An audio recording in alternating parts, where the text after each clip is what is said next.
রোগী যদি এসে বসে থাকে ডায়াবেটিক্সের রোগী, আমি যদি ওরা প্রেশারের ওষুধ দিই তাহলে কি রোগ ঠিক হবে?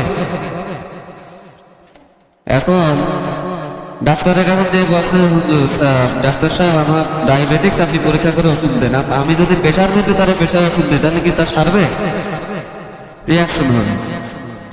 এখন পৃথিবীর সমসাময়িক পরিস্থিতি, সমকালের যে বিষয়গুলো, এটা নিয়ে যদি আলোচনা না করি, যদি আমি আলোচনা করি যে আলোচনাগুলো আগেও করেছি এখনো তাই করছি, নামাজ পড়লাম, রোজা রাখলাম, হজ করলাম, যাকাত দিলাম, বাস হয়ে গেল,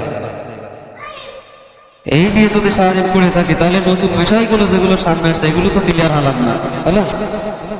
কিন্তু ক্লিয়ার তো আমাদের হতে হবে। ক্লিয়ার হওয়ার জন্য আমাদের অবশ্যই পৃথিবীর সমসাময়িক যে বিষয়গুলো সেগুলো নিয়ে আমাদের আলোচনা করা